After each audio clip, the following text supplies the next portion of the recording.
நடிகர் அஜித்குமார் அவர்களுடைய தாயார் இறந்த செய்தியை கேட்டு ஷாலினி அஜித்குமார் அவர்கள் மயங்கி விழுந்திருக்காங்க அப்படிங்கிற செய்தி வெளியாகி எல்லோருக்குமே மிகப்பெரிய ஒரு அதிர்ச்சியை ஏற்படுத்தியிருக்கு. என்ன நடந்திருக்கு அப்படிங்கிறது தான் இந்த ஒரு வீடியோல நம்ம பார்க்க போறோம். தமிழ் சினிமாவின் பிரபல நடிகரான அஜித்குமார் அவர்களுடைய தாயார் மோகினி சமீபத்தில் உடல்நல குறைவு காரணமா இறந்து போயிருந்தாங்க. கிட்டத்தட்ட அவங்களுக்கு 84 வயசாகுது. வயது மூப்பு காரணமாகவும் அது மட்டும் இல்லாமல் கடந்த சில வருடங்களா அவங்களுக்கு உடல்நல பிரச்சனைகள் இருந்ததுனாலையும் நேற்று இரவு தூக்கத்திலேயே அவங்க இறந்து போயிருக்காங்க அப்படிங்கிற செய்தி வெளியாகி இருந்துச்சு. இந்த ஒரு செய்தி வெளியானதை தொடர்ந்து ஏகப்பட்ட திரைப்பிரபலங்கள், அரசியல் பிரமுகர்கள் அப்படின்னு எல்லோருமே தங்களோட கண்டோலன்ஸை பதிவிட்டு வந்துட்டு இருக்காங்க. மேலும் அவங்களோட வீட்டில் என்ன நடந்துட்டு இருக்கு அப்படிங்கிற செய்திகளும் வெளியாகிட்டு இருக்கு. அந்த வகையில் சமீபத்தில் தெரிய வந்திருக்க நியூஸ் என்ன அப்படின்னா, ஷாலினி அஜித்குமார் அவர்கள் அஜித்குமாரோட அம்மா இறந்த செய்தியை கேட்டு ரொம்பவே மனவேதனை அடைஞ்சிருக்காங்க அப்படின்னும் மயக்கம் போட்டே விழுந்திருக்காங்க அப்படிங்கிறதும் தெரிய வந்திருக்கு. அண்ட் இதற்கு மிக முக்கிய காரணம் என்ன அப்படின்னா, அஜித்குமார் அவர்களுடைய அம்மாவான மோகினி அவர்களை கடந்த சில வருடங்களாகவே ஷாலினி அவர்கள் தான் ரொம்ப கேர் எடுத்து பார்த்து வந்துட்டு இருக்காங்க. அவங்க வந்து நேரத்துக்கு சாப்பிட்டாங்களா, நேரத்துக்கு மருந்து போட்டாங்களா, அவங்களுக்கு வேற ஏதாவது தேவையா அப்படிங்கிறத ஒரு குழந்தை மாதிரி இருந்து அவங்க எப்போதுமே கூட இருந்து கவனிச்சுப்பாங்களாமா.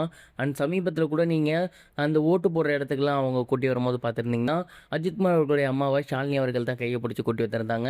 எந்த முக்கியமான ஃபங்க்ஷனுக்கு போகிறதா இருந்தாலுமே ஷாலினி அவர்கள் தான் அவங்கள அழைச்சிட்டு போயிட்டு கூட்டி வந்திருக்காங்க.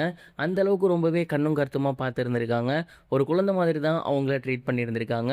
அண்ட் இப்படி இருக்கையில் நேற்று எப்பவும் போல் சாப்பிட வச்சுட்டு மாத்திரை கொடுத்துட்டு தூங்க வச்சுருந்துருக்காங்க. ஆனால் அடுத்த நாள் காலையில் தூக்கத்திலேயே அவங்க இறந்து போயிருக்காங்க அப்படிங்கிற செய்தியை பார்த்து அவங்க மிகுந்த மனவேதனை அடைஞ்சு அண்ட் இதை ஒரு கட்டத்தில் ஏற்றுக்க முடியாமல் அவங்க மயக்கம் போட்டே விழுந்திருந்திருக்காங்க. அண்ட் அதன் பிறகு அவங்கள நல்லபடியாக சமாதானப்படுத்தி அவங்களுக்கும் மெடிக்கல் செக்கப்லாம் பண்ணி இப்போ அவங்க நார்மலாக இருக்காங்க அப்படிங்கிறது தெரிய வந்திருக்கு. அஜித்குமார் அவர்கள் துபாய்க்கு கார் ரேஸ்க்காக போயிருந்தார். அண்ட் இந்த ஒரு செய்தியை கேட்டு அவர் மிகுந்த மனவேதனை அடைஞ்சிருக்காரு.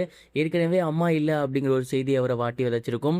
அதோடு சேர்த்து ஷாலினி அஜித்குமார் அவர்களும் மயக்கம் போட்டிருக்காங்க அப்படிங்கும்போது கண்டிப்பாக அது அவருக்கு கூடுதலான ஒரு கஷ்டத்தை கொடுத்துருக்கும் அப்படிங்கிறதுல எந்த ஒரு சந்தேகமும் கிடையாது.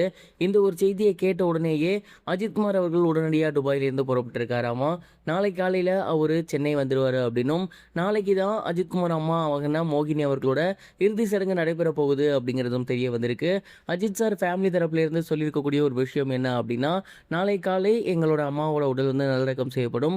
அண்ட் இந்த ஒரு நிகழ்வு அப்படிங்கிறது முழுக்க முழுக்க ஒரு குடும்ப நிகழ்வாக மட்டும்தான் இருக்கும். இது வெளிநபர்களோ இல்லை ஊடகத்துறைகளோ கலந்து கொள்ளக்கூடாது. ஏன்னா இது முழுக்க முழுக்க எங்களோட குடும்ப நிகழ்ச்சி. அதனால் இதில் நாங்கள் மட்டும்தான் இருக்கணும்னு நினைக்கிறோம் அப்படிங்கிற மாதிரி ரொம்பவே ஹம்புளான ஒரு ரிக்வெஸ்ட்டை மற்ற எல்லாருக்குமே வச்சுருக்காங்க. உண்மையை சொல்ல போனால் இது ரொம்பவே கரெக்டான ஒரு டிசிஷன் அப்படிங்கிற மாதிரி தான் நான் நினைக்கிறேன். நீங்கள் இந்த ஒரு விஷயத்தை பற்றி என்ன நினைக்கிறீங்க? உங்களோட தாட் என்ன? மறக்காமல் கமெண்ட் பாக்ஸில் ஷேர் பண்ணுங்கள். இது வரைக்கும் கனெக்டிங் டிவிக்கு சப்ஸ்கிரைப் பண்ணனா மறக்காமல் சப்ஸ்கிரைப் பண்ணிக்கங்க. உடனடி அப்டேட்ஸ் பெறுவதற்கு நோட்டிஃபிகேஷன் பெல்லையும் கிளிக் பண்ணிக்கங்க.